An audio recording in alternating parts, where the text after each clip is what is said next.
Gracias, Diego, por la invitación a esta charla. Primero y principal, ¿se me escucha bien? Sí, yo te escucho perfectamente. Ok, si alguien no me escucha o tiene algún problema para escuchar o lo que sea, obviamente dígalo en el chat o haga algún gesto para que me dé cuenta, digamos. Ok, como dijo recién Diego, de lo que voy a hablar es de Jeremy Bentham como realista jurídico. En realidad, lo que voy a exponer es un paper en el que estoy trabajando, o sea, unas ideas que presenté el año pasado en el Congreso Internacional de Filosofía del Derecho en Lucerna, el IBR, y que estoy más o menos terminando de darle la vuelta a este trabajo, que el título completo del trabajo sería algo así como el modelo de competencia de Jeremy Bentham, el modelo cuasi realista de competencia de Jeremy Bentham. ¿Mm? Lo que argumento en este trabajo, lo que voy a tratar de explicar hoy, es que Jeremy Bentham tiene un modelo teórico en el que explica la competencia en el derecho, el cual se lo podría entender como realista o como cuasi realista. Esto requiere un par de, digamos, avisos previos. El primero, que suena raro, sostener que Bentham es un realista, porque Bentham es un filósofo de fines del siglo XVIII, principios del siglo XIX. Bentham muere, como todos sabemos, en 1832. Y el realismo jurídico es un movimiento que comienza prácticamente en el 1900. No estoy hablando del realismo jurídico norteamericano, porque hay varios tipos de realismo jurídico, sino las distintas concepciones que llamamos realistas empiezan en el 1900, con Hagerton en Escandinavia, y hay antecedentes previos al realismo en la obra del Oliver Wendell Holmes en Estados Unidos a fines del siglo XIX, con lo cual decir que Bentham es realista es un poco anacrónico. Lo que quiero decir es que se puede entender cómo Bentham concibe la competencia como un enfoque que podría entenderse como realista, a pesar de que Bentham probablemente rechazara la etiqueta de realista. Pero antes de hablar puntualmente sobre esto, viene la segunda advertencia, que es qué es lo que entiendo por realismo, ¿no? O de qué manera conceptualizo el realismo. Yo lo que veo que hay mucha gente hablando del realismo como si fuera una enfermedad a evitar, en algunos sentidos, como algo que está mal, pero hay pocas caracterizaciones, digamos, serias del realismo o definiciones serias del realismo. Si uno se pone a ver la obra de los realistas jurídicos, de aquellos autores que se proclaman realistas, digamos, Llewellyn, Olive Crona, Ross, Guastini, Tarello, etc., Leiter podremos incluir hoy también en esta etiqueta, aunque no sé hasta qué punto Leiter es un realista clásico u otra cosa. Uno se encuentra con que la discusión que le interesa al realismo es la determinación del contenido semántico de las fuentes de derecho. Y la gran discusión que hay entre los partidarios del realismo y los partidarios, digamos, del positivismo analítico tradicional, es que para el realista la determinación del contenido de las fuentes del derecho se da a nivel jurisdiccional. ¿Mm?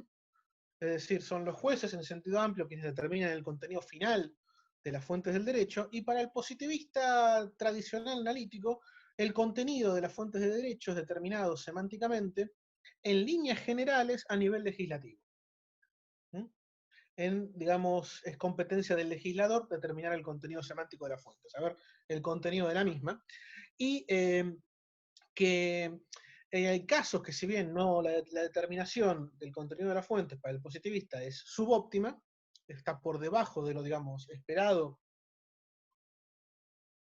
por parte del legislador, el contenido de la norma viene ya dado por el legislador, así que es el legislador el que fija en líneas generales el contenido de la fuente. Ahora bien, si Bentham es un realista o es un cuasi realista, esto implica que para él, en última instancia, el contenido semántico de una fuente de derecho viene determinado en fase jurisdiccional, no en fase, digamos, legislativa. Y esto puede parecer chocante, porque muchos de nosotros consideramos que Bentham, mejor dicho, la mayoría, al menos a nivel histórico, consideramos que Bentham es el padre del positivismo jurídico moderno, mejor dicho, es el primer positivista jurídico en sentido cabal del término. Obviamente podemos considerar que Hobbes es un prepositivista o un cuasi positivista, pero no es un positivista en el sentido que lo es Bentham, porque Bentham es un positivista en el sentido metodológico que va a definir Bobbio posteriormente. Bentham es una persona que considera que el estudio del derecho, ya sea a nivel del derecho positivo de un sistema jurídico cualquiera, como el derecho como fenómeno, debe hacerse siguiendo ciertos lineamientos científicos y tiene que basarse en descripciones en principio avalorativas para poder tener una imagen clara de lo que es el derecho, ya sea como fenómeno o el derecho de un sistema jurídico, digamos, particular, que es lo que Bentham llama expository jurisprudence o jurisprudencia o teoría del derecho, mejor dicho, expositiva. Bentham dice la teoría del derecho se divide en varias ramas. Está la jurisprudencia o teoría sensoria, que se encarga de valorar, juzgar y criticar las teorías jurídicas y los sistemas jurídicos, y está la jurisprudencia o teoría del derecho expositiva, que se divide, hay una división más larga, estoy simplificando, se divide en local y universal. La local se encarga de sistemas jurídicos concretos, por ejemplo, una descripción del sistema jurídico argentino, chileno, colombiano, brasilero. Los tratados de doctrina podrían considerarse jurisprudencia expositiva local. Y por último está la jurisprudencia expositiva universal, que se encarga del derecho como fenómeno, que ese es el terreno ya propiamente dicho de la teoría del derecho, que analiza cuáles son los rasgos distintivos de todos aquellos fenómenos que nosotros llamamos derecho. ¿Mm? ¿Qué es lo que hace que el derecho colombiano y el derecho argentino sean similares? ¿Cuál es el parecido de familia, si queremos? Y Bentham presenta, o sea, Bentham presenta, es una forma de decir, Bentham escribió mucho y publicó muy poco. La mayor parte de las cosas que tenemos publicadas de Bentham son de los últimos 40 años, de la década del 70 en adelante. Gracias a la gente que está en University College London, donde están todos los papeles de Bentham y se encargan de editar y publicar periódicamente obras benthamianas rescatadas de sus manuscritos. De entre las pocas cosas que publicó Bentham en vida, comparadas con las que no publicó, Bentham publicó mucho, pero comparado con lo que no publicó nada. De las pocas cosas que publicó en vida, se encuentra uno de los textos más conocidos de él, que es Introducción a los principios de la moral y la legislación, que termina en un capítulo 16, donde él presenta, digamos, esta distinción entre jurisprudencia expositiva y sensoria. Lo que venía después es un fragmento, un manuscrito que Bentham nunca publicó en vida, que originalmente iba a ser un capítulo 17, acerca de lo que él llamaba la separación entre el derecho penal y el derecho civil. Bentham no entiende derecho penal y derecho civil como lo entendemos nosotros. Digo todo esto para ponernos en contexto. Para Bentham el derecho penal es el conjunto de normas que establecen sanciones penales o sanciones civiles, podríamos llamarlas, a Bentham no le interesa la distinción en ramas dogmáticas, y el derecho civil es el conjunto de disposiciones jurídicas que no establecen sanciones. Bentham quería cerrar con un capítulo donde se fijara clara la línea de demarcación entre estas cosas. Pero él, en una carta que escribió a un noble inglés buscando patrocinio económico para finalizar la obra, Bentham dice que se dio cuenta, analizando este problema, que no podía dar una solución hasta que él no definiera claramente qué es una norma. ¿Mm? ¿Qué se entiende por norma? ¿Qué se entiende por ley? Dice él, por law. Y no puede dar una respuesta a esto si no tiene una teoría general del derecho. No lo dice con estas palabras, pero esto es la idea que le está expresando. Y ese capítulo final se terminó convirtiendo en un manuscrito enorme, se convirtiendo en un libro, que se conoce hoy en día con dos nombres, que uno es Of Laws in General, sobre las leyes en general, que fue editado por Hart en la década del 70, y una reedición del mismo Bentham Project del año 2010, que se llama, con el título que iba a tener originalmente ese capítulo, editado por Phil Scofield, que se llama Acerca de los límites de la rama penal de la legislación. ¿Mm? Es lamentable que la edición del 2010 tenga este nombre, porque ese no es el tema del libro. Eso es una parte del libro. El tema del libro es analizar básicamente cuáles son los rasgos distintivos de los sistemas jurídicos y cómo funcionan, desde el soberano benthamiano hasta el último eslabón normativo. Y en ese esquema, Bentham presenta o reconstruye lo que es para él cómo funciona la competencia en el derecho.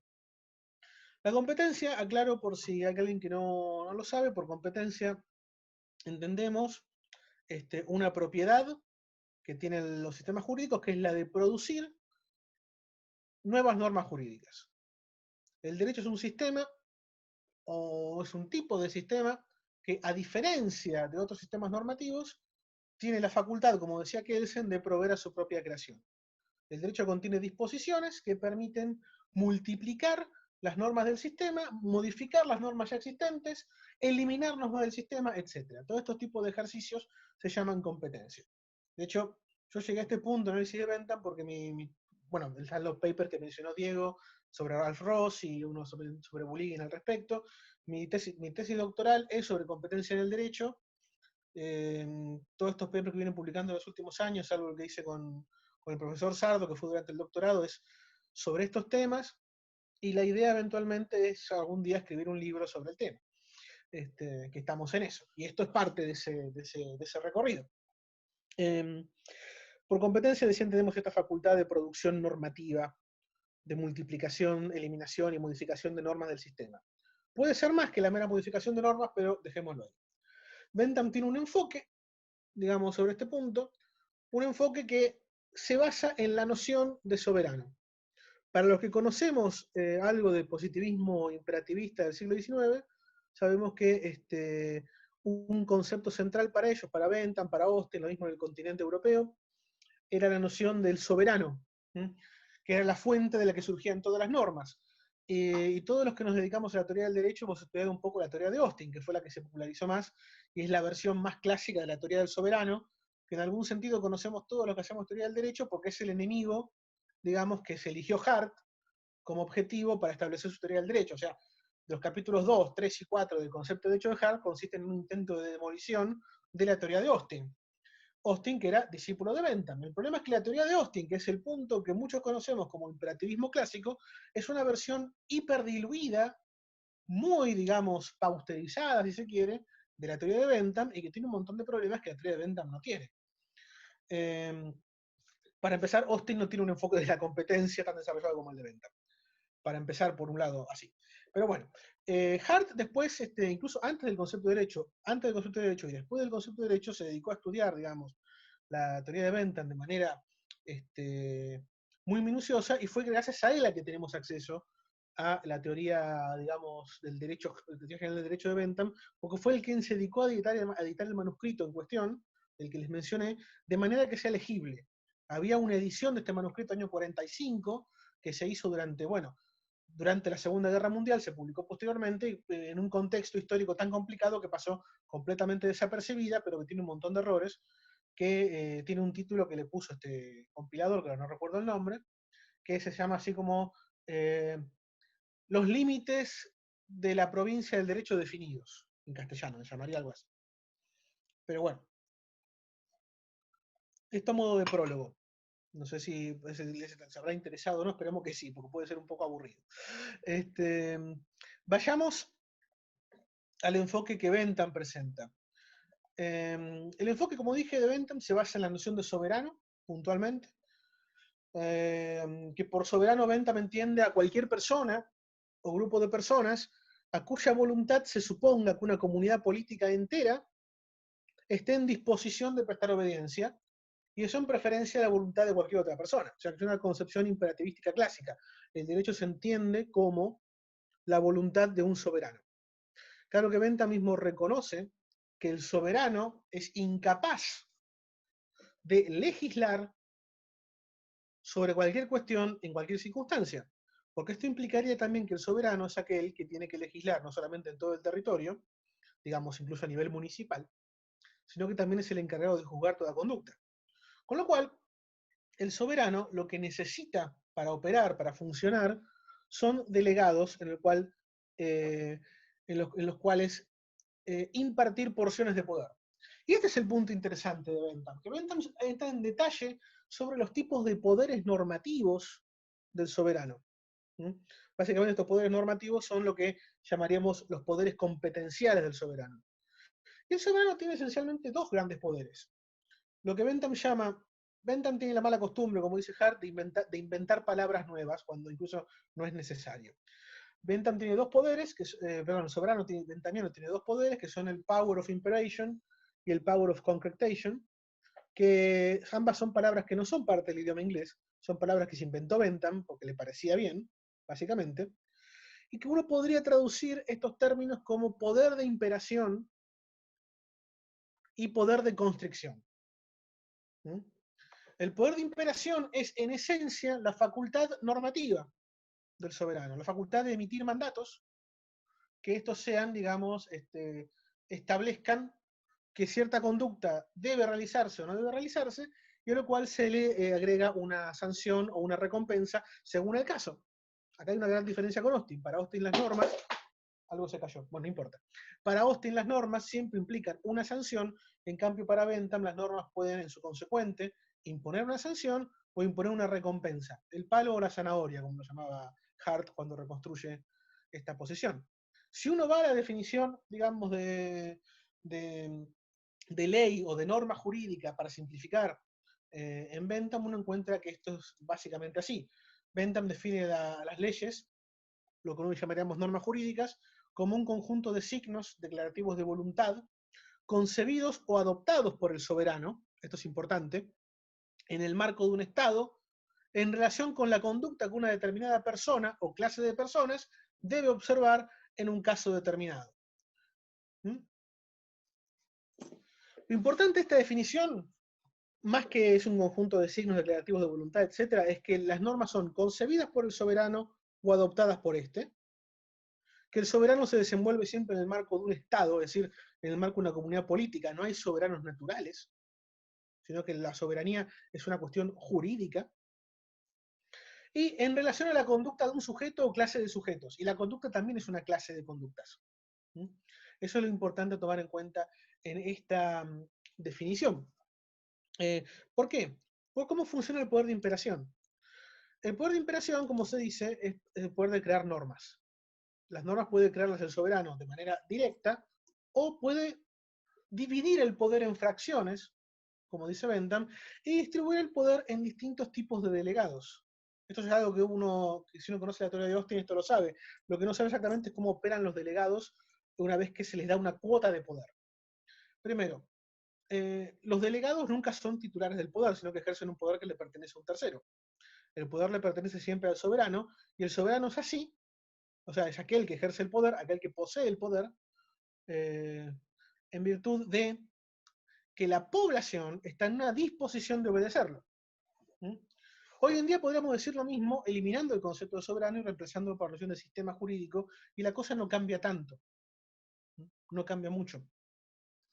Este poder de imperación se divide en distintos tipos de delegados dependiendo de la función de cada delegado, dice Bentham. Hay delegados los cuales reciben una fracción de poder con el propósito de legislar, y hay delegados que reciben una fracción de poder con el propósito de aplicar las normas, o sea, de juzgar. La diferencia que tiene la teoría de Bentham con muchas otras teorías es que los delegados legislativos y judiciales, por llamarlo de una manera, se ven obligados a colaborar de manera mucho más estrecha de lo que reconocen muchas teorías del derecho. Porque el tipo de poder que se delega es distinto y por la concepción especial que tiene Bentham de las normas prescriptivas. Para Bentham, una prescripción es prescriptiva, o sea, una prescripción es realmente una prescripción, cuando le dice a un sujeto concreto qué es lo que debe hacer. Una norma sería una norma, en el sentido benthamiano, si le dijera, por ejemplo, a Diego, que es nuestro huésped hoy en día, eh, qué es lo que debe hacer él ante una situación determinada, él con nombre y apellido. Ahora, todos sabemos que la legislación no opera de esta manera. La legislación es general y abstracta, no se dirige a sujetos concretos. ¿Mm? Bueno, esto es así, dice Bentham, porque el legislador, el delegado legislador, ejerce un poder de imperación que Bentham llama de classibus, es decir, con referencia a clases. El sistema o el soberano, la noción que les guste más, aplica, al legislador le da la facultad, la competencia de crear normas imperativas que tengan por destinatario no personas concretas, sino clases, tipos, abogados, homicidas, eh, escribanos, profesores de derecho, streamers de videojuegos. No son sujetos, no son personas, son clases, las cuales se definen intencionalmente. Dice Bentham que el soberano, pero que el delegado ejerce este poder de classibus mediante lo que Bentham llama un poder asensitivo. Es decir, un poder, de vuelta, sensitivo es otro término inventado por Bentham, es un poder de construir clases. Estas clases se construyen en virtud de las propiedades relevantes que escoja el legislador delegado o el soberano mismo. Por ejemplo, cuando decide legislar acerca de, el homicidio tiene que estar definido por la norma general, determinando propiedades relevantes. Y en muchos casos, ¿cómo se determinan estas propiedades? Por exclusión. Por ejemplo, el homicidio simple se define por exclusión, excluyendo las propiedades de los homicidios agravados y los homicidios atenuados. Cualquiera que haya cometido, que mate a otro siempre y cuando no haya pena más grave en este código, es un ejemplo de disposición que da cuenta de esto. Estoy hablando del artículo 79 del Código Penal argentino, que creo que sigue siendo así, no sé si lo cambiaron, porque no vivo en la Argentina desde el año 2011, pero me vino a la mente este ejemplo. En cambio, el homicidio agravado es un homicidio que es la propiedad de matar a otro más un montón de propiedades más, con engaño, alevosía, odio racial, religioso. Es un conjunto de propiedades. Esto no se refiere a personas, sino a clases. Tipos lógicos puros, podríamos llamarlos hoy en día. Bentham usa esta expresión porque no la manejaba, pero hubiera estado bastante de acuerdo con la idea de que lo que está haciendo el legislador, ya sea el soberano o el delegado, cuando está legislando de clasibus, es definir clases por vía intencional. Es decir, definir clases, construir clases en virtud de indicar cuáles son las propiedades relevantes de la clase. Es decir, los criterios que hay que satisfacer para poder decir que fulano de tal es miembro de la clase de los homicidas simples. Haber matado a una persona y que ese acto de matar a otra persona no se encuentre penado de otra manera en un código penal. Por ejemplo, por decir algo. Ahora bien, esto para Bentham, la tarea del legislador redunda en una norma por definición incompleta.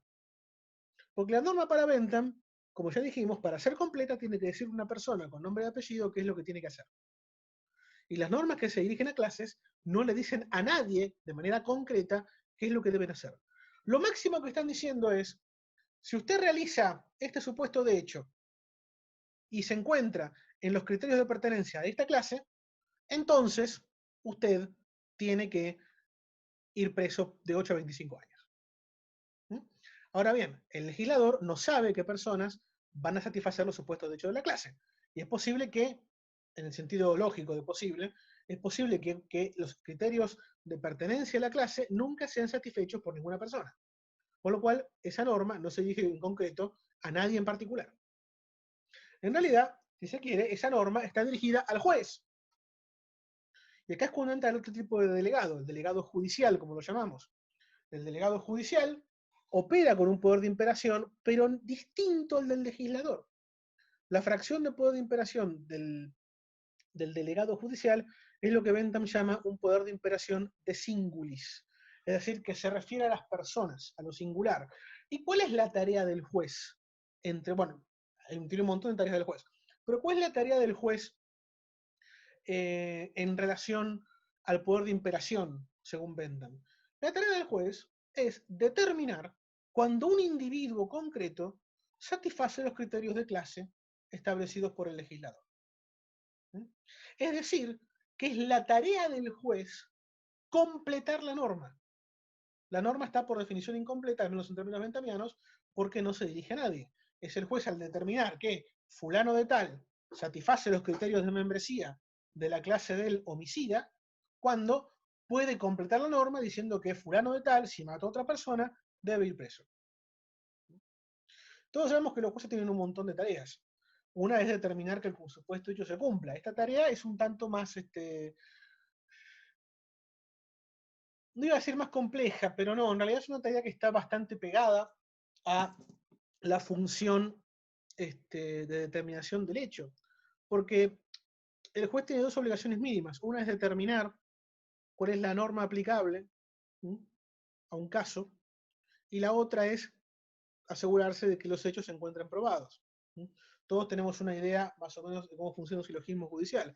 Vamos a ver en breve lo que yo llamo el silogismo judicial benthamiano. Pero bueno, de estas dos tareas, la tarea de determinación de la premisa menor del silogismo, la de los hechos, va de la mano de la determinación de los miembros de la clase establecidos en la norma creada por el legislador. Ahora bien, en Bentham lo dice abiertamente, es el juez quien completa la norma. Es decir, que al momento en que el juez recibe la norma o encuentra la norma jurídica que tiene que aplicar un caso, esta norma se encuentra incompleta porque no se refiere a un sujeto concreto. Y sobre todo porque no termina de determinar cuando una persona, al menos la persona que está siendo juzgada, satisface los criterios de membresía de pertenencia a la clase. Y todos conocemos, o todos sabemos de estas posibilidades, los que son jueces lo saben más todavía, de tener que analizar un caso, ¿sí?, y tener que sobreseer al imputado porque éste no satisface los criterios de membresía que establece la norma.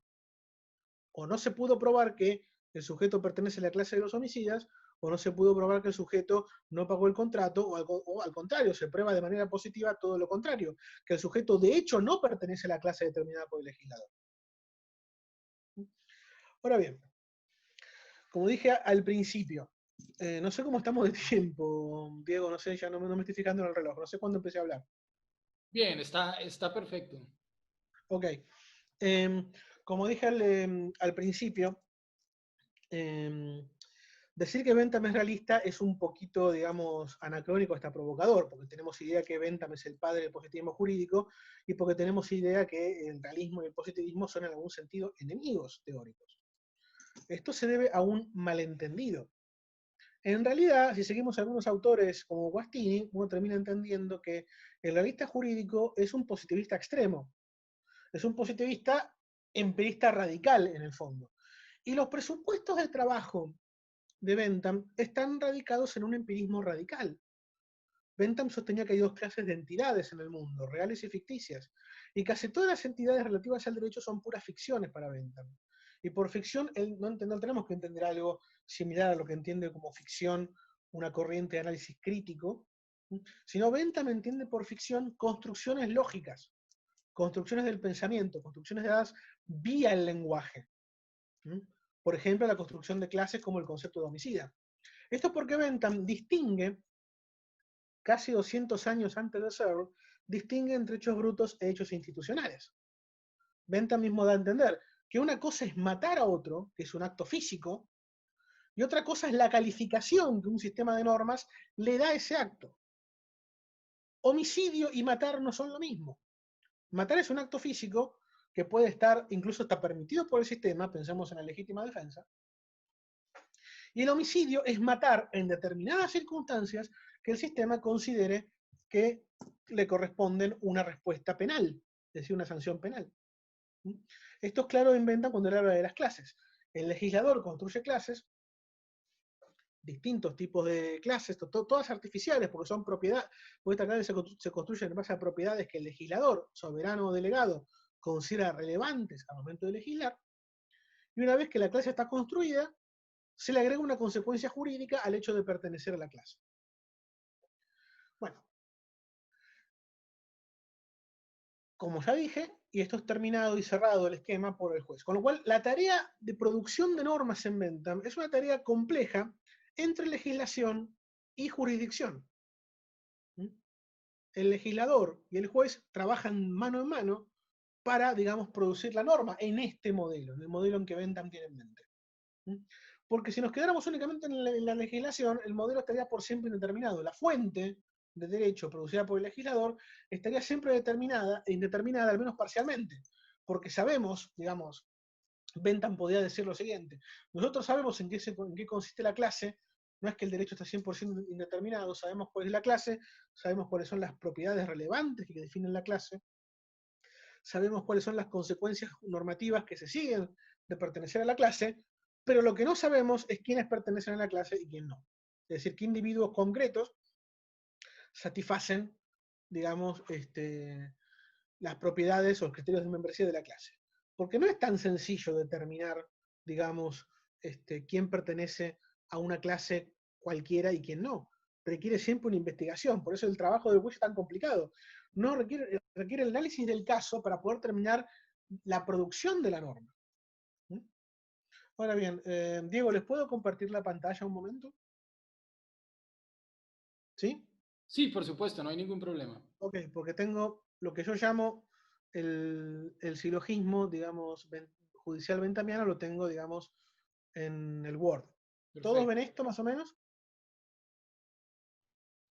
Yo lo puedo ver. Usted lo puede ver. ¿La gente lo ve? ¿Me puede decir en el chat algo?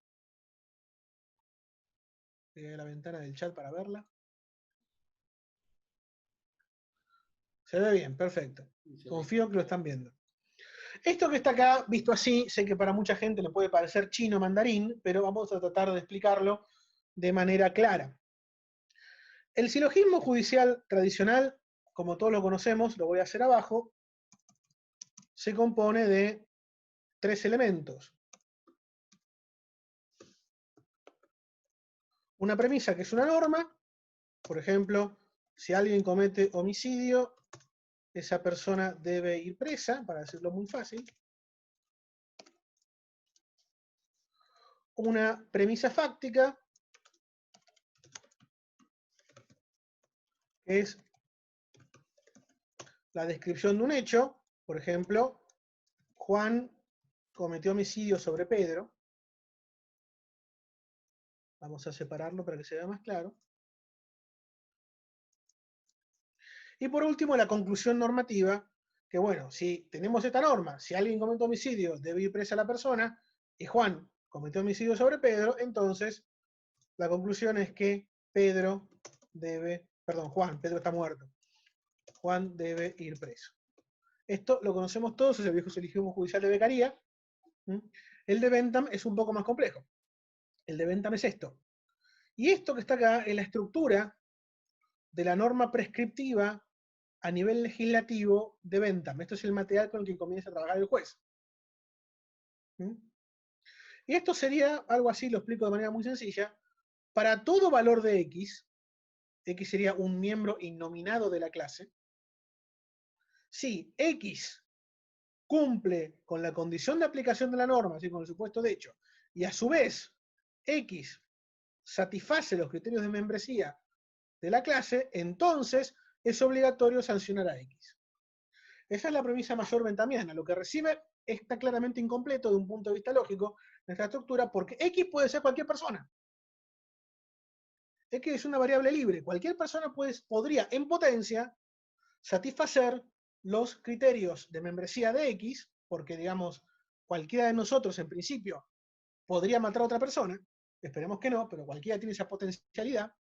Y cualquiera de nosotros puede cometer el supuesto de hecho, la condición de aplicación, que no se limita a pertenecer a la clase. Estas cosas, si bien son similares, no son equivalentes, por eso hay que mantenerlas separadas. Y si uno mata a alguien, y al matar a alguien satisface los criterios de membresía del homicidio, entonces es obligatorio sancionar a esa persona. Con lo cual, las premisas siguientes del silogismo, en el caso benthamiano, son distintas al modelo clásico. Porque primero, lo que tiene que hacer el juez es determinar que A es una persona concreta, con nombre y apellido, cometió el hecho, cumplió con la condición de aplicación. Digamos, no sé, Diego León Gómez mata a Alejandro Calceta, por poner un ejemplo, ¿no? Determinación de que A satisface la condición de aplicación. A sería Diego. Pero no alcanza con haberme matado, porque puedo haber matado en legítima defensa. Yo, por ejemplo, podría haber intentado matar a Diego y Diego en la trifulca me termina matando a mí. Además de eso, hay que el juez tiene que determinar que los criterios de membresía de la clase son satisfechos por A. Es decir, que A, en este caso Diego, me mató no en legítima defensa, ni en homicidio agravado, ni en homicidio atenuado, sino en homicidio simple, porque esta es una norma, digamos, de homicidio simple. Una vez que eso está determinado, ahora tenemos por instanciación universal el antecedente de la norma completo. Si Diego León Gómez cumple con la condición de aplicación y a su vez cumple con el criterio de membresía de la clase, entonces, para todo caso del Diego León Gómez, en que Diego León Gómez cumpla la condición de aplicación y en que Diego León Gómez satisfaga los criterios de membresía de la clase, entonces es obligatorio sancionar a Diego León Gómez. Esa es la norma completa. Ahí el juez termina de completar la norma que el legislador le dio incompleta en este esquema que señala Bentham, que también se determina por vía de distanciación universal. En un sentido estricto, 4 y 5 no son premisas de un silogismo, pero lo agrego en el modelo para que se vea claro qué es lo que hace el juez. Antes de llegar a determinación de esta parte, en el caso de la norma completa, él tiene que determinar que esto ocurrió y que Diego León Gómez, para seguir con el ejemplo, cumplió con estas cosas. Una vez que está determinada la norma jurídica completa y que sabemos que en definitiva el hecho se ocurrió y Diego lo perpetró, entonces podemos llegar a la conclusión de que es obligatorio sancionar a A, que en el caso del ejemplo A es nuestro anfitrión, Diego León Gómez. Este es el silogismo judicial bentamiano, es un poco más complicado que el silogismo judicial clásico. Y creo que es más, digamos, se ajusta más a la verdad de lo que ocurre en el despacho de un juez. Porque el juez no meramente, como ya dije, se limita a determinar, digamos, que alguien cometió un hecho. Esa es la primera parte de lo que hace un juez. Una vez que determina que el hecho ocurrió, tiene que determinar si ese hecho que ocurrió se subsume los criterios que establece la norma. Porque a veces puede haber ocurrido un hecho, pero no es subsumible por un montón de razones. No estoy hablando de homicidio, sino de cualquier hecho que sea jurisdiccionalmente relevante. Y esa determinación que ocurre en 2 y 3 es fundamental para establecer el antecedente de la norma a aplicar, que se termina de establecer en 5. Recién ahí podemos pasar a la conclusión, a determinar que alguien debe ser sancionado, castigado, premiado o lo que fuere. Y porque la norma que envía el legislador, como es general y abstracta, es decir, se carga de tipos ideales de situaciones que podrían ocurrir o no en el futuro, la norma que envía el legislador tiene esta estructura que está acá en la pantalla. Tiene esta estructura basada en condiciones de aplicación y criterios de membresía clases que se refieren a variables libres, es decir, variables que aún no han sido llenadas por individuos concretos. Si bien Bentham no estaba pensando en ser un realista, ni estaba pensando en lo que iba a pasar 200 años después de que él escribió esto, porque esto, si no me equivoco, esto es del año 1802, creo, es la versión final del manuscrito. Esto que estaba haciendo Bentham reconstruye de manera, a mi juicio, puramente personal, muy clara la función jurisdiccional y hasta qué punto la tarea del juez es colaborativa con la tarea del legislador. Está muy en moda hoy en día decir que los poderes dialogan, que hay una cosa dialógica entre los poderes. A mí no me gusta hablar con esa metáfora de diálogo porque los poderes son conjuntos de normas y los conjuntos de normas no hablan entre sí. Ni siquiera tienen monólogos internos. Lo que tenemos sí son personas que aplican esas normas llamadas los poderes legislativo, judicial, ejecutivo, etc. Y que esas personas desempeñan una función regulada por las normas y en algún sentido estructurada por ellas, de manera puramente formal. La consecuencia de cómo definimos la competencia en nuestros sistemas jurídicos por parte, mejor dicho, la competencia del legislador por un lado y la competencia del juez por el otro, y qué tipo de fuentes tiene que producir el legislador y qué tipo de fuentes debe manipular el juez, nos llevan en que en última instancia la tarea del juez se parezca mucho a esto. Tal vez no se parece a esto en el 100%, pero digamos que Bentham creo que está en un 95% acertado acerca de describir la función del juez. Y ahora, ¿esto por qué es un modelo realista o cuasi realista? Porque si no quedó claro, lo repito para terminar. Porque la función del juez no es meramente aplicar la norma. No puede aplicar la norma hasta que él no termina de determinar el contenido de la fuente. Porque la fuente, como dijimos, es incompleta. La fuente se refiere a clases y para poder aplicarse esto tenemos que tener claro quiénes son miembros de la clase y quiénes no. Si no, la aplicación es imposible. Ok, espero que no se hayan aburrido, espero haber hablado un tiempo prudencial y espero que les haya parecido mínimamente interesante. Muchísimas gracias, profesor Alejandro. Desde luego que muy interesante. Bueno, en este momento llegamos a la posibilidad de dialogar con el profesor Alejandro. Así que quienes quieran hacer sus preguntas pueden hacerlo verbalmente, pueden levantar el icono de la manito para hacer notar que quieren hablar, o si no, lo pueden hacer también por el chat. Yo quiero empezar tomándome un poco, abusando un poco del derecho de ser el hospedador hoy, para para hacerte una pregunta, Alejandro, para de alguna u otra forma iniciar el diálogo. Todos sabemos que en las concepciones de las normas hay dos grandes concepciones que tú conoces muy bien, la concepción expresiva y la concepción hilética. Como entiendo la concepción expresiva, aquella concepción en que las normas son entidades que existen, entre comillas, obvio, existen de forma dependiente del lenguaje.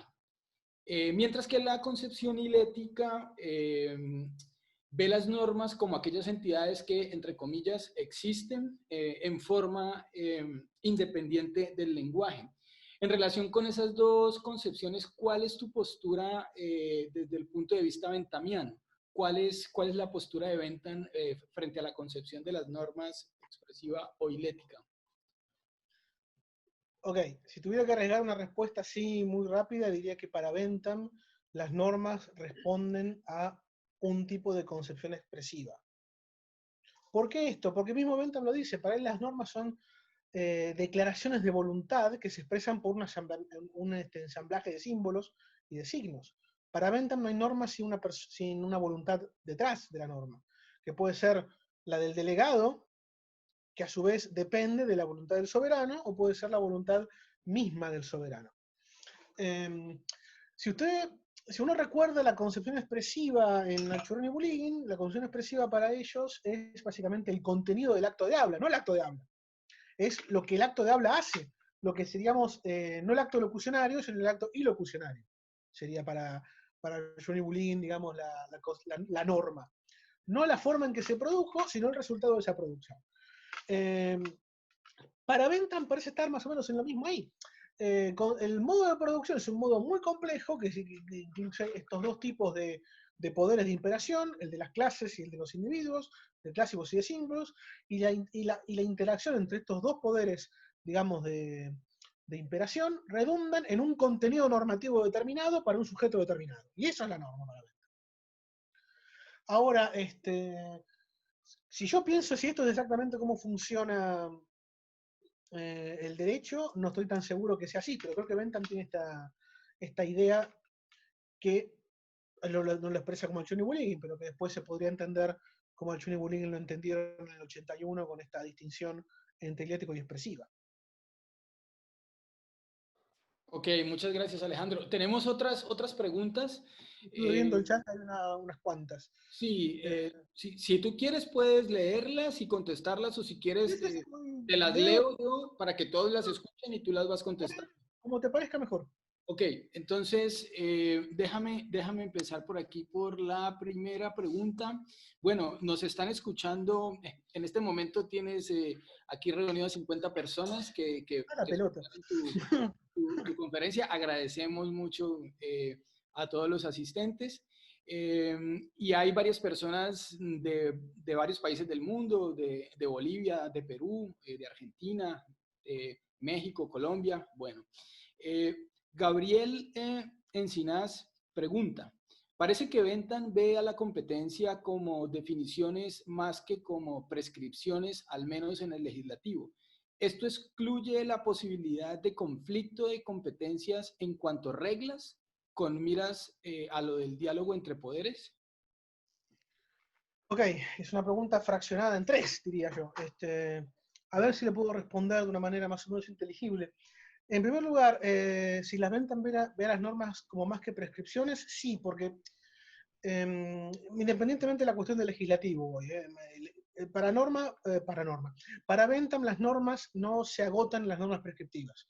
Bentham habla de normas constitucionales que serían muy parecidas a lo que hoy llamaríamos reglas constitutivas, desde Serra en adelante, y habla de normas permisivas, que eso se llama como prescripciones incompletas, etcétera, pero no es un esquema hiperreduccionista del material normativo como puede ser el de Austin y el de Kelsen, en el cual la norma para Austin siempre es un mandato respaldado por amenazas y para Kelsen siempre es una norma que establece la obligatoriedad de una sanción. No es reduccionista en ese sentido. Más que definiciones, yo diría, Gabriel, que las normas son parcialmente, hemos dicho, la fuente porque acá hay una distinción importante que hacer, hay que distinguir la fuente de la norma. Una fuente no es una norma, la fuente es un documento que expresa posiblemente una pluralidad de normas, y esa pluralidad de normas podría funcionar como un conjunto de disposiciones que establecen un deber para hacer algo. Porque, por ejemplo, tenemos una fuente como el artículo 79 del Código Penal argentino, que siempre me viene a la mente, es el artículo más sencillo del mundo. Aquel que matara a otro recibirá una pena de 8 a 25 años de prisión. Fin. Esta fuente, este artículo hace muchas cosas. Por un lado, define lo que es un homicidio, aquel que matara a otro. Por otro lado, establece una prescripción a los jueces. Si usted detecta que alguien mató a otro, tiene que meterlo preso por un periodo que sea de 8 a 25 años. El hecho de que la fuente exprese dos normas no hace que esto sea una contradicción, al contrario. La norma prescriptiva, si tiene un homicidio adelante, métalo preso de 8 a 25 años, lógicamente presupone la regla constitutiva que dice que para el derecho argentino, el matar a otro cuenta como homicidio. Ambas normas se derivan del artículo 79 del Código Penal. Y la prescriptiva, lógicamente, presupone la constitutiva. Y son normas independientes entre sí. Pasa que estamos mal entrenados, creo yo, estamos muy mal entrenados por las facultades de Derecho y por toda una forma de pensar que viene desde el siglo XVIII, es pensar que fuente implica una norma. Y la verdad es que no. La verdad es que las fuentes expresan prioridades de normas y en muchos casos no son contradictorias, sino que se presuponen mutuamente. Por ejemplo, me acuerdo, porque es un ejemplo que usé mucho en mi tesis doctoral, que en la norma que fijaba en el Código Civil Viejo Argentino Civil, el testamento hológrafo, era una fuente que establecía al menos tres normas distintas, que se presuponían mutuamente.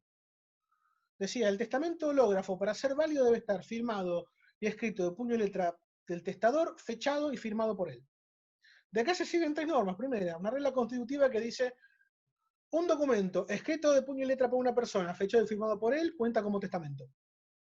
Primera norma, norma constitutiva. Segunda norma, procedimental. Para hacer un testamento, tomes un documento, escríbaselo, puño y letra, ponga fecha, ponga firma. Y eso es un testamento válido. Norma procedimental, regla técnica. Y por último, una prescripción. Si usted hizo un testamento, tiene la obligación de regular la distribución de sus bienes por él. Fin. Estas tres cosas surgen del mismo artículo, que si no me equivoco era el viejo artículo 3369. Creo. Me equivoco en un número de artículo seguro. Pero expresan estas cosas y no son contradictorias entre sí, sino que una presupone necesariamente la otra. Ahora bien, ¿son definiciones esto? Las reglas constitutivas se pueden equiparar a definiciones, o sea que en ese sentido la pregunta de Gabriel está muy bien encaminada. Yo diría que son definiciones parciales, porque definen la clase exactamente, pero no determinan la conducta de un sujeto determinado. Al menos estoy pensando en términos de Bentham. ¿Esto excluye la posibilidad de conflicto de competencias? Por supuesto que no. Es posible que pueda haber un conflicto, puede ser que a veces las normas que envía el legislador estén tan subdeterminadas que el juez no pueda determinarlas de manera completa y el juez tenga que usurpar la competencia legislativa, creando él la norma a llenar, mediante la creación de lo que Bulligan llama una laguna axiológica, por ejemplo, o en los casos patentes de lagunas normativas, en el que tenemos una norma, una fuente, mejor dicho, que expresa una norma, pero que no me regula el caso relevante que tengo estudio. En ese caso, al juez no le queda otra que invadir la competencia del legislador. ¿Por qué? Porque el juez no puede negarse a dictar sentencia. El juez a veces está lamentablemente condenado a usurpar competencia del legislador porque el juez tiene lo que llamamos el deber general de dictar sentencia. El juez no puede excusarse. El juez no puede excusarse de dictar sentencia por el simple hecho de que el legislador hizo mal su trabajo. El juez tiene delante dos personas con un problema y se lo tiene que solucionar. No puede decir, mire, el legislador hizo mal su trabajo, la verdad, no puedo hacer nada, adiós, me voy a mi casa. Si el juez hace eso, lo matan, y con justa razón. Por eso digo que los poderes no dialogan, porque, a ver, no es que el juez le avisa al legislador, mirá que voy a usurpar tu competencia en este momento porque la cosa está complicada, sino que lo que sucede aquí es que las competencias a veces de los poderes distintos obligan a estos a superponerse. Y también porque hay que recordar, esto es una cosa que viene de la doctrina del derecho administrativo, es una de las pocas cosas serias del derecho administrativo, diría yo, al menos a nivel dogmático en la Argentina, que los poderes no tienen, los poderes no tienen una única función, no es que el legislador legisla, el juez juzga y el ejecutivo administra, sino que tienen distintas funciones y que tienen una función principal y otras subsidiarias.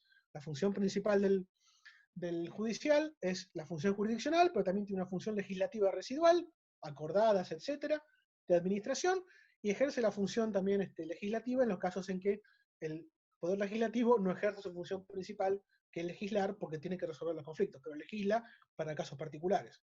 ¿Mm? Aunque es muy positivista mi enfoque en ese sentido, pero bueno. No sé si le contesté, Gabriel. Espero haberle contestado.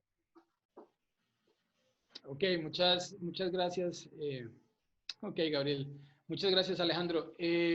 Ricardo Iván López tiene su mano levantada. Te escuchamos, Ricardo. Muy buenas tardes con todos, Diego y Alejandro. Muchas gracias por tu explicación. Ha sido muy buena. Te saludo acá desde Ecuador y justamente quiero hacerte una pregunta, ya que tú también has escrito sobre ROS. En cuanto a la validez, bueno, yo también acepto de que la validez es un concepto bien ambiguo, ya lo decía Nino y el mismo Ross también. En cuanto a Bentham, ¿cómo concibe a la validez? ¿Cuál es la tesis que él maneja respecto de la validez de la norma jurídica o de la ley, como te gusta? Bueno, Bentham tiene una concepción puramente formal de la validez, en el sentido de que Bouligny llamaría pertenencia, porque es un positivista, digamos, paladar negro, es el primer positivista moderno. Entonces, para Bentham, la validez es una cuestión puramente de derivación de normas, una cadena de derivación que va de la norma al delegado al soberano en última instancia. Es muy similar a la pirámide kelseniana, solo que la pirámide, o sea, la mal llamada pirámide kelseniana, digamos, Kelsen nunca habló de pirámides, ese fue Merkel que usó la metáfora, pero donde Kelsen se concentra en las normas de competencia, en el sentido de que esta norma establece los mecanismos de producción de la norma inferior, y uno puede de una norma ir subiendo por la escalafón hasta llegar a la norma fundamental. Para Bentham y para Austin también, la cadena no es de producción, sino de delegación de poderes. ¿Esta norma pertenece a este sistema? Sí, ¿por qué? Porque fue creada por esta autoridad. ¿Y esta autoridad de dónde saca su facultad? Porque esta otra autoridad se la delegó mediante esta norma, y esta se la delegó mediante esta otra norma, y así hasta llegar al soberano. Hoy en día podríamos reemplazar o fusionar ambos enfoques y en vez de eso hablar de la primera constitución, y si la autoridad es competente porque su competencia se deriva en última instancia de la primera constitución histórica, diríamos que es una norma válida en el sentido de que pertenece al sistema. Bentham no piensa en un criterio de validez material en virtud del contenido de la norma, sino una cuestión puramente formal. Aunque hay competencias en Bentham, hemos dicho incompetencias, o sea, condiciones de invalidez o de no pertenencia en las normas en virtud de contenidos dictados por autoridades superiores. Si, por ejemplo, el soberano establece una norma diciendo permitido fumar en todo el reino de Inglaterra, ninguna autoridad inferior puede establecer una norma que prohíba fumar. Ahí la validez la invalidez de una norma inferior se debe tanto por la cuestión puramente estructural, formal de pertenencia, como por el contenido de la norma superior.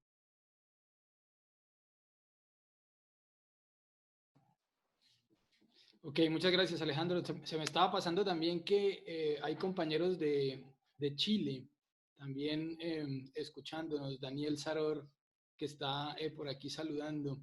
Hay muchos comentarios de felicitaciones, que ha gustado mucho tu conferencia. Vamos con las preguntas. Vamos con las preguntas.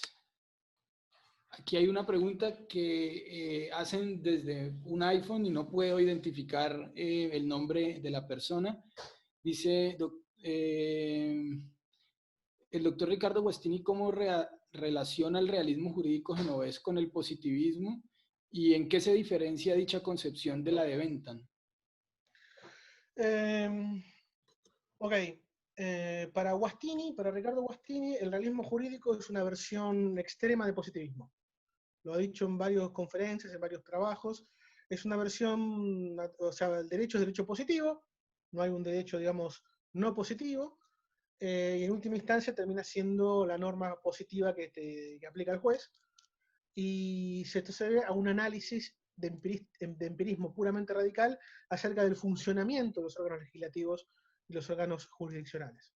Bien, había una pregunta en el chat que decía por qué se llamaba realismo este enfoque.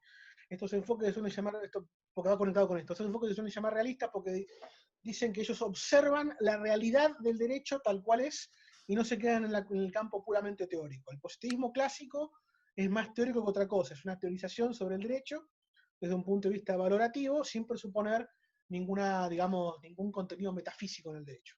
En cambio, el realismo va más allá de la teoría, presupone la teoría y la aplica, la teoría positivista clásica, pero también va a ver cómo es que de hecho se comportan los órganos jurisdiccionales, legislativos, etc. Y lo que esta gente cree ver, por ejemplo Guastini, es que el derecho producido por el legislador es un discurso de documentos llamado fuentes, que está indeterminado por problemas lingüísticos, ambigüedad, vaguedad, etc. Y además porque de esta fuente se pueden seguir varios significados, en muchos casos contradictorios entre sí, y que el juez, cuando recibe este material que está lleno de equivocidades lingüísticas, tiene que atribuirle un significado unívoco a esa disposición. En el último Guastini, en el Guastini de Interpretar Argumentare, 2011 en adelante, que está en castellano ese libro, se llama Interpretar Argumentar, es un libro muy bueno, lo recomiendo. Lo que dice Guastini que hace el juez, inspirándose en Kelsen, porque también dice que son positivistas, los genoveses dicen que el realismo es positivista, porque según ellos este enfoque ya está en Kelsen, cuando Kelsen habla de interpretación. Lo que hace el juez es tomar la fuente, ver qué significados se siguen de la fuente, lo que ellos llaman interpretación cognitiva. Esta fuente implica tantos significados. Por ejemplo, una imaginación. Imaginémonos una norma que establece los requisitos para acceder a la suspensión del juicio a prueba en un sistema jurídico cualquiera, y son 3 requisitos. El requisito A, B y C, no importa cuáles son. Pero lo que dice la fuente es, la suspensión del juicio a prueba procederá cuando A, B y C. Y no dice nada más. De esto se pueden seguir los siguientes significados. La suspensión del juicio a prueba procede cuando se dan conjuntamente A, B y C. La suspensión del juicio a prueba se da cuando se dan al menos 2 de los siguientes elementos, A, B y C. Y la suspensión del juicio a prueba se da cuando se da al menos 1 de los elementos A, B y C. Por la forma en que está redactada la fuente, estos 3 significados son plausibles. El problema es que son contradictorios entre sí. Si tienen que darse los 3 conjuntamente, no pueden darse al menos 2 o al menos 1. Entonces el juez lo que tiene que hacer es elegir con qué significado se queda. Si es un juez muy, digamos, que tiene una postura muy restrictiva en cuanto al instituto del juicio a prueba, va a elegir que tienen que darse los 3 conjuntamente. Mientras menos, digamos, hostilidad tenga el juez a este instituto, menos requisitos va a solicitar. Y todo esto porque la fuente se lo permite. Guastini dice que esto es un positivismo extremo porque se basa en la teoría positivista clásica más un análisis empírico de lo que ocurre en los tribunales. En los tribunales ocurre esto. El ejemplo que les acabo de dar es el ejemplo de la probation del Código Penal argentino, que analizó en su momento Juan Pablo Alonso, que la norma establece X requisitos y uno puede interpretarlos como conjuntos o disyuntos. Y lo que ocurría en Argentina es que algunos juzgados de instrucción penal eran más rígidos con el instituto y otros menos. Entonces, cuando uno iba a pedir una probation, hablaba con la persona de mesa de entrada diciendo, bueno, acá cómo son, ¿son restrictivos, no son restrictivos? Eso es realismo. La determinación final del instituto de la probation dependía no tanto del legislador, sino del juez de turno. Es un poco lo que quiere decir Bentham sin saberlo en algún sentido. Espero haber contestado la pregunta. Ok, muchas gracias. Aquí hay una pregunta con un contenido interesante. Marcos nos pregunta, dice, ¿qué criterios se deben aplicar para evitar una dictadura de los jueces? Luigi Ferrajoli habla de poderes salvajes antefácticos no regulados, es decir, no sometidos a las leyes, constitución y o convención. El juez es un poder regulado, sin embargo, puede darse el caso de que en virtud de un activismo judicial sobrepase sus competencias asignadas, convirtiéndose en un poder salvaje. Entonces, cuando es el caso, ¿cómo frenar este tipo de actividad? Ok, acá acabo de encontrar la pregunta de Marcos en el chat. Es una pregunta muy interesante porque este es un tema que preocupaba mucho a Bentham también. Para decirlo de manera totalmente descarnada, Bentham tenía una opinión bajísima de los jueces ingleses, de los jueces y de los abogados ingleses. Decían que era una conspiración en perjuicio del ciudadano común. Lo llamaba Judge and Company, como fue una empresa, que se dedicaban básicamente a aprovechar estos problemas lingüísticos, estas características lingüísticas de las fuentes, para perjudicar al particular. Por eso Bentham quería una teoría del derecho valorativa que explicara claramente lo que era el derecho por un lado y lo que explicara claramente lo que era el derecho inglés por el otro, para saber bien cómo estaba constituido este derecho y para después criticar a los jueces que se apartaban de lo que el derecho establece. Es todo parte de un proyecto. El positivismo jurídico surge como una parte de un proyecto con el objetivo final era la reforma del derecho inglés. Era la parte, digamos, científica de ese proyecto. Pero no por eso es menos interesante y menos útil. Ahora bien, ¿qué es lo que pensaba Bentham al respecto? Bentham pensaba que lo que hay que hacer en estos casos es diagramar las fuentes de manera tal para darle al juez el mínimo posible de chance de discreción. Tiene que venir todo ya predefinido, digamos, en la fuente. De hecho, Bentham creó varios proyectos de códigos y constituciones que eran tan detallados y tan largos que son inaplicables. Su proyecto de constitución, el Código Constitucional, son 3 tomos. 3 tomos así. Y está todo hiperdefinido, hasta increíblemente redundante, para evitar justamente el abuso de la manipulación de estas fuentes en fase jurisdiccional. De hecho, es tan grande el Código Constitucional que el Bentham Project, vi que alguien ahí preguntaba dónde se podían conseguir un listado de los textos benthamianos. Busquen en Google Bentham Project, University College London, que ahí van a encontrar. El Bentham Project solamente logró editar el primer tomo del Código Constitucional. Le queda editar 2 tomos más y creo que le va a llevar unos 20, 30 años más. Porque es muchísimo. Bentham pensaba que esa era la mejor forma de evitar ese tipo de abusos. Atar, digamos, con el lenguaje en las fuentes al juez para que él no ejerza la discreción exagerada. Y el que hizo eso, o lo hizo parcialmente, lo intentó hacer al menos, fue Andrés Bello en Chile. Andrés Bello, y esto es una cosa que mucha gente no sabe, fue discípulo de Bentham, lo conoció personalmente. Fue a Inglaterra, también Bernardino Rivadavia en la Argentina, fue otro discípulo benthamiano que trató de aplicar este modelo, digamos, anti-abuso, por llamarlo de alguna manera, en su patria. Y si uno va al código de Bello, uno encuentra un montón de estrategias benthamianas. Por ejemplo, en cuestiones relativas a cuestiones económicas, Bello, por ejemplo, pone fórmulas matemáticas que el juez debe aplicar. Las fórmulas matemáticas no son susceptibles de interpretación. Hay que llenar las variables y te da un resultado. Y lo mismo, y las cosas en las que no podía atar de manera total, digamos, las manos del juez, Bello trata de dirigirlo a una solución ejemplificando. El código de Bello es un código con ejemplos. Da una definición y pone, por ejemplo, X, Y, Z.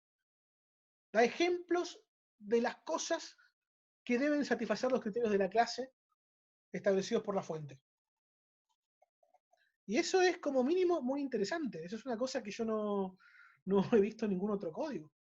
En eso de Andrés Bello, esa forma de fórmulas matemáticas para que el juez no abuse con cuestiones económicas, ejemplos para que el juez llegue a algo que parecido a lo que el legislador pensó, etc. Esas son estrategias benthamianas. Y además, agrego, si quieren, como cuestión histórica, hace un rato les di la definición parcial, la definición de ley en Bentham. Vayan al Código Civil chileno, al menos al código original de Bello, y vayan a la definición de ley, es la misma definición. Es decir, que Bello aplicaba esta definición de norma en Bentham que nosotros recién hemos conocido a partir de la década de 1970. O sea que Bello vio este manuscrito y lo estudió. Probablemente tenía una copia. Muchas gracias, Alejandro. Qué interesante, de verdad, esto que estamos dialogando contigo en esta tarde. Hay otra pregunta. Juan Montenegro, desde Perú, dice: felicitaciones, doctor Alejandro Calzeta, por la brillante exposición. 2 preguntas. La primera, Bentham, ¿cómo entendía el naturalismo? La segunda, ¿cuál es la diferencia entre el realismo jurídico y el pospositivismo jurídico? Ok.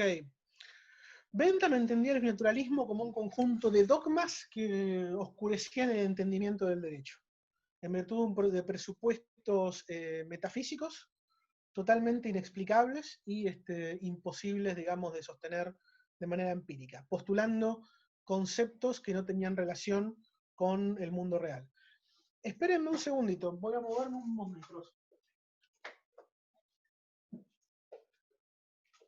Los primeros trabajos de Bentham, que están en este volumen que fue reeditado por Hart y por Burns en la década del 70. Los primeros dos libros jurídicos del Bentham Project fueron esto, que está acá, la introducción de los principios de la moral y la legislación, que ya les mencioné, y Of Laws in General, que editó Hart. O sea, salieron juntos esos tres volúmenes. Acá lo que tenemos, esta primera parte, A Comment on the Commentaries, un comentario sobre los comentarios, es un análisis de un Bentham muy joven, tendría aproximadamente 21 años, 21 o 22, totalmente brutal, bestial, del naturalismo inglés imperante en la época, que era basado en los comentarios a las leyes de Inglaterra de Blackstone. Y lo que dice Bentham es que la creencia en el derecho natural implica la aceptación acrítica de un montón de postulados morales, que si esos postulados morales se los entiende como la justificación de la validez por el contenido de las normas jurídicas, se da el siguiente problema. Si yo acepto los principios morales en cuestión de Blackstone, ¿y por qué no aceptarlos? Porque los principios de Blackstone no es que son malos. Digamos, no es que Blackstone dice que hay que torturar bebés, no dice esas cosas. Si yo acepto esos principios morales, me veo obligado, dice Bentham, a aceptar la validez de toda norma jurídica independientemente de su contenido. Es decir, que el naturalismo, entendido como lo entendía Bentham en el siglo XVIII, condena a una persona, para Bentham, a un conservadurismo acrítico. El derecho siempre está bien porque el derecho siempre es moral. O sea, no hace falta cambiarlo, no hace falta modificarlo, no hace falta hacer nada con él. En cambio, si yo tengo estos principios morales, distintos a los de Blackstone, esto me lleva a rechazar por completo todo el derecho inglés, independientemente de su contenido. Porque este es el problema para Bentham del naturalismo. Dependiendo de mis principios morales, si acepto estos o acepto aquellos, esto me puede llevar a un conservadurismo extremo con respecto al derecho, el derecho está siempre bien, no hay que cambiarlo, o a un anarquismo extremo con respecto al derecho. El derecho está siempre mal porque sigue los principios morales equivocados, entonces debo combatir al derecho con todas mis fuerzas. Y la verdad, dice Bentham, está en el medio. En realidad esto lo dice un poco más hard, Bentham me voy a hacer un poco más violento. Lo que dice Bentham es, la cosa está en el medio. Ni todo el derecho está moralmente bien, ni todo el derecho está moralmente mal. Y hay normas que son moralmente neutras. Por ejemplo, ustedes se piensan que el hecho de que los semáforos sean de color rojo es algo moralmente válido o inválido. No, es neutro. Y ese color está definido en una norma. Gran parte del derecho es totalmente neutra. Por ejemplo, lo que dijimos recién, los elementos de un testamento que sea firmado con fecha, es moralmente neutro, no es moralmente acrítico. Es un error presuponer que el derecho se basa en disposiciones morales, porque primero, nadie sabe cuál es la moral verdadera, para empezar. Bentham tenía una moral verdadera, pero él no pretendía que su moral verdadera fuera la justificación del derecho. Y además porque gran parte del derecho es moralmente neutro. Bentham entendió el neutralismo de esta manera, como un conducto a la irracionalidad. O el derecho está siempre bien o está siempre mal. Y la segunda parte de la pregunta era ¿cuál es la diferencia entre el realismo jurídico y el pospositivismo jurídico? Bueno, si entiendo bien la pregunta, creo que va por el lado de que tanto el realismo como el pospositivismo parecen poner énfasis en la tarea de los jueces, ¿no? Juan, en el sentido que en definitiva son los jueces los que terminan estableciendo el contenido del derecho, etcétera, o los que defienden vayan a saber qué cosa. La gran diferencia es que el realismo jurídico es una descripción neutra. El realismo jurídico no dice que los jueces deberían darle el significado que a ellos les parece a la fuente jurídica. Dice que, de hecho, los jueces lo que hacen cuando interpretan es adscribir significados, no adherirse a un significado dado necesariamente por el legislativo. Es lo que los jueces, de hecho, hacen no están recomendando eso. No están diciendo que el juez debe argumentar de manera moralmente adecuada para llegar a una conclusión. No, lo que dice el realismo es, el juez lo que hace a la hora de aplicar el derecho es tomar una fuente y le da un significado y después la aplica. Y este significado se lo da en virtud de un conjunto de significados distintos que puede escoger por ahí. Estoy diciendo más realismo genovés que otra cosa, pero eso es lo que sostiene un realismo. El realista no recomienda nada. Si uno va y le pregunta a Guastini qué es lo que debe hacer un juez, Guastini va a decir, el juez debería apegarse a la letra de la ley. Y uno podría decir, qué realista raro. No, no es un realista raro. Porque una cosa es lo que el mundo como quisiera Guastini que fuera. Un mundo donde seríamos todos felices y donde el juez meramente aplicara el derecho creado por el legislador. Ese no es el mundo en el que vivimos. En el mundo en el que vivimos, el juez agarra la fuente y en muchos casos hace cualquier cosa. Ahora, el pospositivismo jurídico parece recomendar más que describir. Recomendaría que la función del juez debe caracterizarse por una argumentación de tipo moral a la hora de determinar el contenido de la fuente. Recomienda qué es lo que debe hacer. Uno podría decir que el realismo jurídico tiene una teoría de la interpretación, es decir, un conjunto de enunciados que describen qué es la interpretación, que pueden ser verdaderos o falsos, puede equivocarse un realista. Y un pospositivista tiene una doctrina de la interpretación, un conjunto de enunciados prescriptivos acerca de cómo debe comportarse el juez con respecto a las fuentes. Eso creo que es la diferencia entre esas dos posturas. Muy bien, Alejandro. Hay más preguntas. Yo tengo, estoy pensando en tu tiempo. ¿Cómo estás tú de tiempo? Yo estoy bien. Lo único Perfecto. que me queda el día de hoy es irme a cocinar algo para comer y chao. Ese es Perfecto. mi día.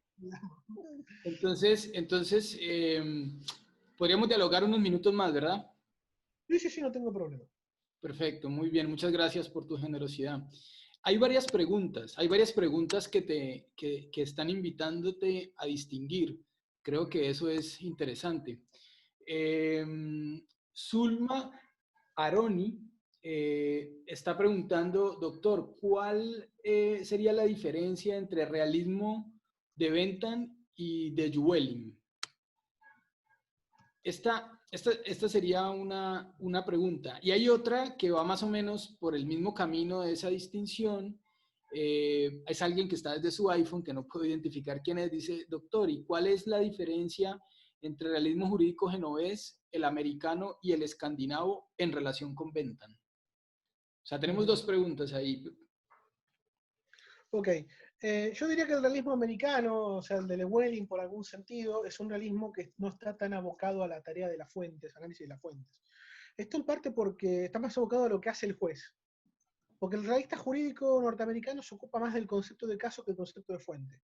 Esto por una, si se quiere, una cuestión cultural. La tradición anglosajona se basa, como todos sabemos, en el common law. El common law consiste, se aprende analizando y estudiando casos y no tanto las fuentes de derecho. La función legislativa tiene un rol mucho, al menos históricamente, mucho menos importante en la formación del jurista que en el mundo continental europeo del cual somos tributarios nosotros. Y Llewellyn, por decir Llewellyn, los realistas jurídicos norteamericanos, ellos van a hablar de casos determinados y casos indeterminados. Si nos agarramos a la reconstrucción de Leiter, parecería que el realismo norteamericano lo que sostiene es que los casos judiciales a nivel de apelación, en segunda instancia en adelante, están indeterminados. Que a nivel de apelación importa mucho menos lo que dice el legislador e importan más las particularidades del caso. En cambio, siguiendo siempre Leiter, para el realismo norteamericano, a nivel de primera instancia, el caso está más determinado por la fuente que menos por la fuente. Pero no hay un análisis exactamente del concepto de fuente. En algún sentido, los anglosajones, en comparación con nosotros, tienen una concepción de la fuente mucho más rudimentaria y mucho menos sofisticada. Esto porque históricamente el Parlamento juega un rol más bajo. Si ustedes van, el nivel de normas producidas por un Parlamento continental europeo en comparación con el Parlamento inglés, es, en Inglaterra sacan 6 leyes por año con suerte. Con suerte. En países como los nuestros, muchísimo más, entre leyes, declaraciones, el Día Nacional del Pullover y ese tipo de cosas que hacen los poderes legislativos en el mundo continental europeo, cosas que no pasan en el mundo anglosajón, porque el resto de eso está resuelto por el case law, por el derecho jurisprudencial. Por eso no le dan tanta importancia a la fuente. El realismo bentamiano, que yo digo, es un Bentham pobre, no sabía que era realista, digo yo que es realista, pero el realismo bentamiano, porque lo estoy reconstruyendo de una postura, si se quiere, con toda una formación previa mía, que son prejuicios míos, que son prejuicios continentales europeos, un derecho como el argentino, que es tributario del derecho civil francés y del derecho civil italiano, principalmente, lo entiendo como que el juez tiene una relación con la fuente muy clara de análisis y completitud. O sea, la función del juez es completar la fuente. O sea que el realismo bentamiano, como yo lo llamo, está más orientado a las fuentes que a los casos. Lo que estoy diciendo, que es lo que me dijo el otro día un colega de origen genovés, Giovanni Damele, me lo dijo por Facebook un poco en broma, es que yo soy un realista genovés y los realistas genoveses queremos que todos nuestros autores preferidos sean realistas genoveses también.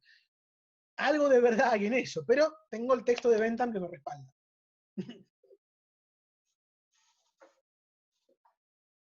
Okay. Me faltaba una parte, que es me faltaba una parte que es la diferencia entre el genovés, el americano y el escandinavo, que no lo dije porque me aboqué más a lo de Bentham con Estados Unidos. El realismo americano, a mi juicio, como ya dije, se orienta más que nada a los casos y a la relación del juez, sobre todo el juez de apelación con los casos. Y sobre todo la tarea de la Corte Suprema con los casos, o lo que también podríamos llamar nosotros, porque la Corte Suprema de Estados Unidos es una corte constitucional, con las cortes constitucionales con los casos.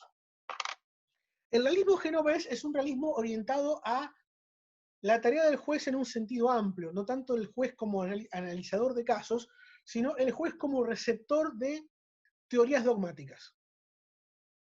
El juez va siempre a apelar o va a argumentar que su razonamiento está bien o está mal, utilizando distintas teorías dogmáticas. Lo que opina tal autor, lo que opina Carnelutti, lo que opina Zaffaroni, esperemos que Zaffaroni no, lo que opina otros autores, etc.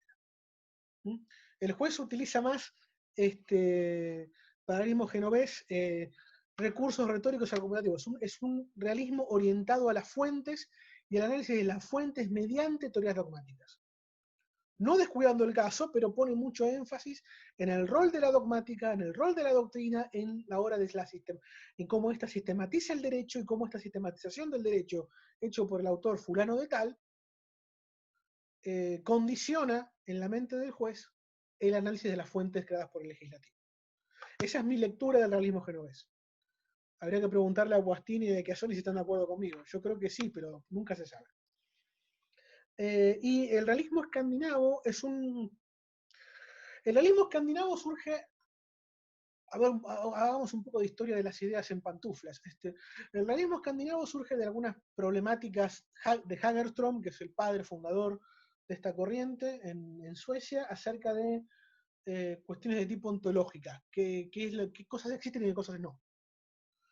Y es un realismo más epistemológico. Lo que analiza el realismo jurídico escandinavo son los conceptos utilizados por el jurista, incluyendo por el juez, y analiza si estos conceptos se basan en cuestiones empíricas verificables o si son puras construcciones lógicas o pensamiento mágico, como les gustaba decir. Por ejemplo, si uno va a analizar la validez en Ross, una cosa que digo en mi paper sobre competencia en Ross, uno va sobre el derecho y la justicia y ve la validez en Ross, Ross habla de que las normas son válidas porque afectan e influyen en el espíritu del juez. Dicho de otra manera, la norma es válida porque el juez la considera válida, por un montón de razones. Porque está entrenado para pensar de una manera determinada. Lo que analiza el realismo escandinavo es la forma en que el juez conoce el derecho y qué conceptos utiliza para conocerlo. Si estos conceptos son puras construcciones mágicas, como diría Hagerström, o son conceptos empíricos.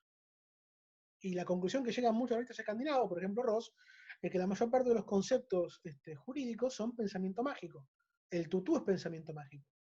Cualquiera que lea tutú se da cuenta que lo que está diciendo Ross es que el juez no piensa de manera distinta a este aborigen ficcional de la Polinesia. Piensa igual, tiene el mismo esquema de conceptos. El juez es tan sofisticado como un tipo que está en la prehistoria, dice Ross. Palabras más, palabras menos. Pero es peor lo que dice Ross. Todos pensamos así. Nosotros pensamos que somos muy evolucionados intelectualmente Pero nuestro aparato conceptual no sigue siendo distinto del hombre primitivo, en el fondo, y entendemos el mundo de la misma manera. A eso va el realismo escandinavo, cómo el juez entiende el mundo jurídico.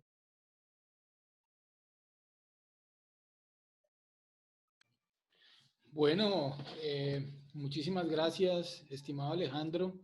Creo que ha sido muy interesante escucharte.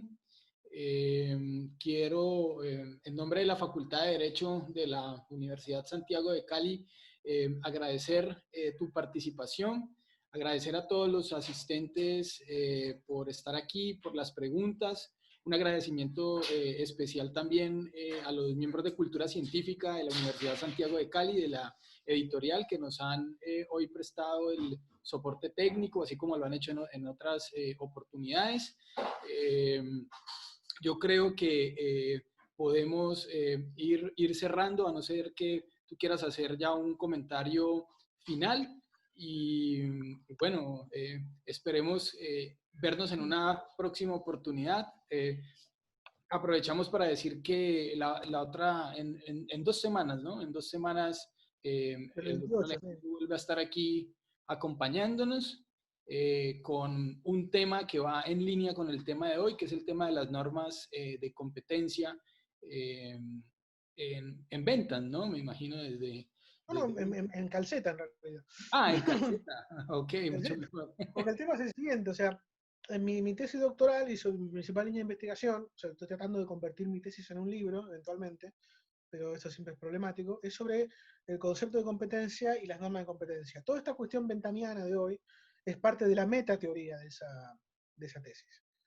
De lo que voy a hablar el 28 es acerca de una concepción de las normas de competencia que yo llamo no unitaria, sino que es plural, que hacen varios tipos de normas distintos. Va a haber vinculaciones con esto, sobre todo la cuestión de las reglas constitutivas y demás. Esto es parte del camino que me llevó a eso del martes que viene. Ok, perfecto. Muchísimas gracias. Bueno, entonces, así quedamos entonces para la próxima conferencia para seguir dialogando con el doctor Alejandro Calzeta. Nuevamente, muchas gracias y bueno, nos estamos viendo pronto. Muchas gracias a todos los asistentes por su participación. Muchas gracias a ustedes por estar acá y gracias a Diego por la invitación nuevamente. Y nada, Okay. esperemos que nos vemos en un par de semanas. Ok, hasta luego. Chao a todos. Adiós.